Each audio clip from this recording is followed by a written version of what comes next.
Welcome back to Waiting in Laodicea. I'm your host, A.T. Martinez. Today I want to go ahead and follow through with what I said I would do earlier this week, and that is talk to you about small groups. Okay, small groups is it's a big concept. It's an amazing concept. And it's actually historically a good concept. All right, let's go back in time, right after the death of Christ. He's been resurrected. The apostles have believed in him. We've gone through the beginning of the book of Acts, and the apostles headed out. But what about the average Christian?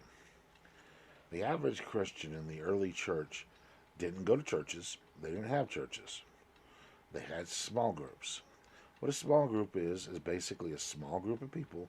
They would meet together regularly to study the Bible, talk, learn, worship together, and this is how the original church grew. It didn't grow by going out and building giant synagogues and huge cathedrals. No, it grew with small groups. Everywhere the disciples went and did their evangelism, what you ended up having is a bunch of small groups would pop up. These small groups together formed the church in a certain area. Now, this practice kept going for the first 100 years easily. When the small groups stopped is basically when the formation of the Holy Roman Empire and the inclusion of the church, as in the Catholic Church. The divide between the Catholic Church and the Church of Byzantium is, that's another discussion. The point is, small groups are how Christians grew. And if you look at the history of the church, you'll see that anywhere there are small groups, the church tends to grow. Why? Because that's part of the advantages of a small group. We'll go into those in a minute. So, historically, we have small groups. Where do we have small groups today? Well, in any place where the church is persecuted, you have small groups. They can't meet openly, so they meet in small groups. They worship, they praise God, they study, and they learn the Bible. Again, small groups are found in China. They're found in any place where Christianity is illegal. And yes, it is illegal in certain countries. Matter of fact, I believe there's 22 countries in the world that are, quote, officially Muslim countries. You cannot open a church in Iran. It is illegal to be a Christian in Iran. It is tolerated in some cases, but overall, no. And if you are a Muslim and you switch to becoming a Christian, you face the death penalty. So, small groups. What is a small group? Well, as the name says, it's a small group of Christians. By small, I mean 12 or less.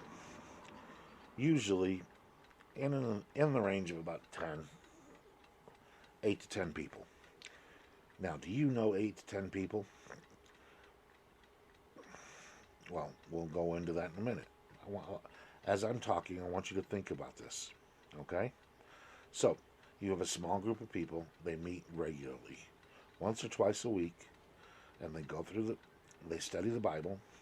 Maybe you're going to, sorry about that. Trying to get ahead of myself. They study the Bible, and they help each other. Being a Christian is somewhat like being a recovering addict. You go to AA or NA or whatever A to help fight the urges that you would have to backslide, to go back into your old ways. If you're an alcoholic, you have a sponsor who you call and say, hey, look, man, I'm really, really hurting today. I really want to drink. And they talk with you and they help you. Well, small groups do the same thing for Christianity because we are recovering addicts. We're addicted to sin. Humanity has become addicted to sin.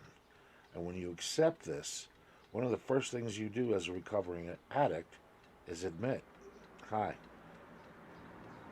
I'm AT. I am addicted to sin. When you go to an AA meeting, this is what they have you do. They have you stand up, admit you're addicted. Your small group is a group of a small group of believers who admit they're addicted. They're addicted to sin. So you become the support network for each other. Now, small groups help you deal with your problems. They help you see ways to solve your problems. The way is simple. Generally, it comes down to just trusting in God and having faith in God. But they help support your view. They give you that strength that sometimes that you find that is lacking. The other thing you can get out of a small group is, you ever notice how when we look at schools, we talk about the student to teacher ratio, and the smaller that ratio, the better? Again, this is one of the advantages of small groups. I know you probably are a member of a Sunday school class. If that Sunday school class is 15, 20, 30 people, how much one-to-one instruction do you get? Almost none. You're being taught as a group. In the universities, I've seen classes as many as 100 people in a class. There is no one-to-one instruction. If you want something explained in detail, you have to go on your own time, outside of class, go to the professor and ask for help. Small groups get rid of all of that because there's a small group. It's one-to-one.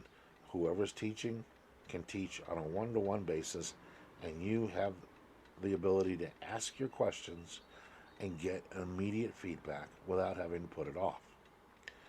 Now, who is the teacher of the small group? Originally, there were no official teachers. Some people were called to teach. Some people are called to preach. These people would then lead the group. In any given group of Christians, somebody is going to be called to present the message. Now, does that mean they have to present every week's message? No. Do you have to have somebody who's officially designated as a teacher? No, and that shows the urge to have someone designated that way is one of our flaws as humans. We want someone to be in charge. We want the boss. Well, and this is nothing new. If you go back to the Bible, you'll see that God didn't originally give the Jews a king. He gave them judges.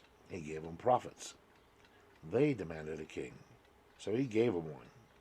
Whether they liked it or not, the king that he gave them wasn't the greatest king on earth. That was the second one that came.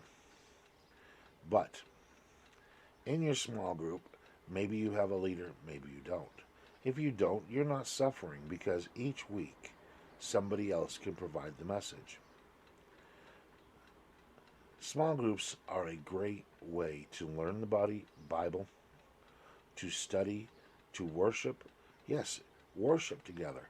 Get 5, 6 of yourselves, of your friends, 8 at the most or so, and you come together every week and talk about how wonderful God is.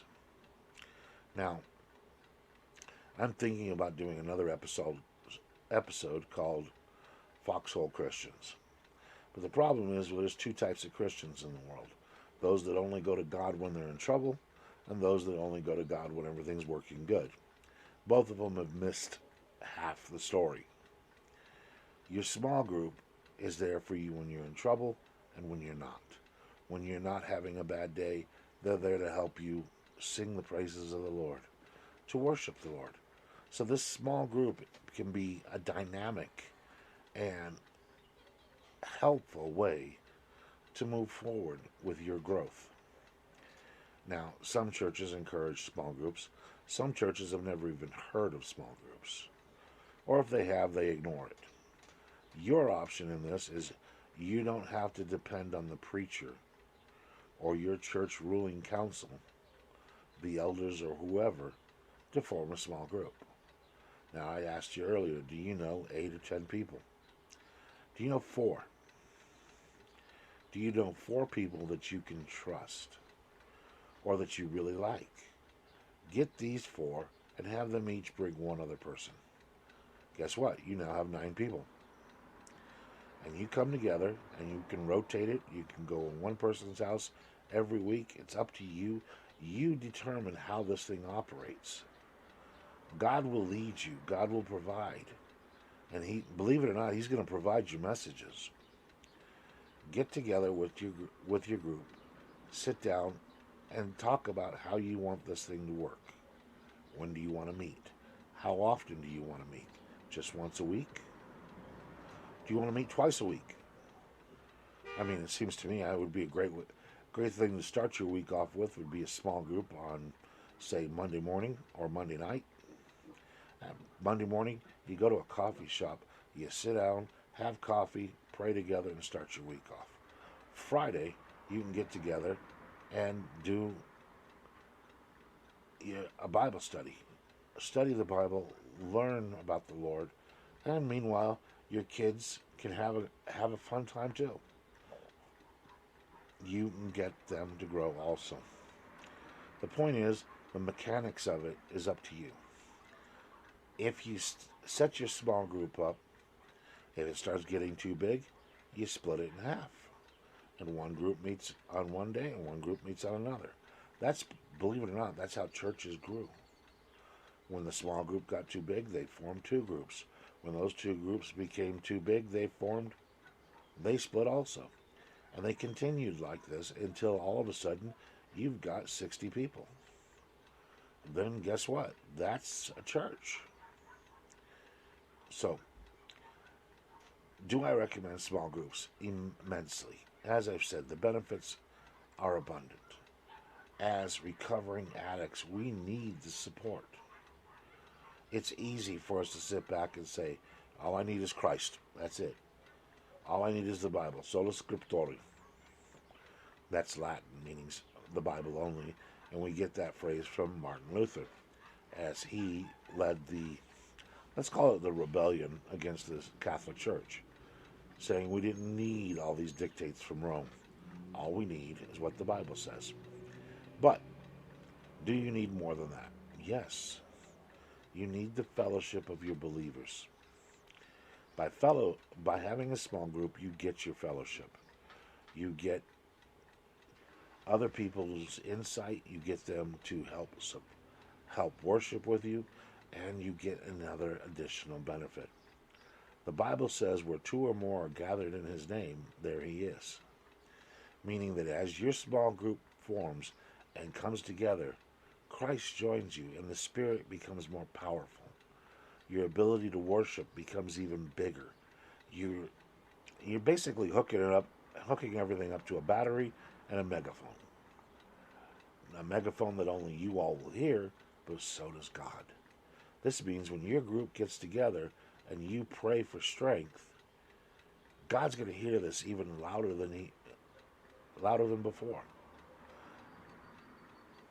Now, so you decide you're going to do this. You get your 4 friends. They each bring another friend, or maybe they'll only bring 2 or one other. Point is, once you've got about 6 people. Now remember, you already had yourself and 4 others. If you're married, you've got a wife. There's your 6. You start. What do you talk about? You talk about your lives. You talk about how Christ is impacting your life. You talk about what parts of your life are tempting you to backslide. You talk about your joys, your hopes. You come together, you pray together for your future. What does God want you to do? If you don't know the answer to this, go to your small group. Pray. Somebody will be given the answer. Now, as your group becomes more awake and more on fire, topics will not be hard to come up with. Simply put, if you're worried about what you're going to discuss, you're missing the point. God will always give you a message.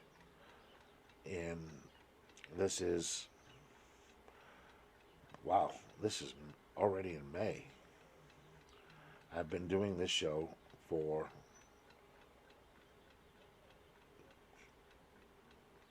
5 months now. Let's call it 4 months to be safe.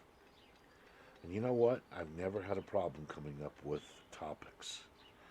I sit down and I pray. And it's amazing how many messages come to mind. I read the Bible, and guess what? More messages come up. God will provide you messages. God will show you something and you'll be like, wow, that is amazing. And you'll want to share it. Your small group is a way for you to share it and for you all to be directly involved. One of the problems a lot of people have about Christian churches is they don't always make it easy to get involved. Some do, some don't. And the bigger the church, the harder it is to get involved. I know it seems, the bigger churches should have a lot more involvement. And some do. But all too many of them, you get drowned out in the masses. Now, some people like that, being drowned out in the masses. Being just, able to hide in the crowd. The problem with this is if you're on fire, you're not exactly hiding in the crowd. I don't know about you, but when somebody's on fire, they kind of stick out to me. And as we said in the previous episode, it's active, not passive. So if you are on fire, you're going to want to do things. You're going to want to spread the word. You're going to want to help. So you're no longer going to blend in the crowd anyway.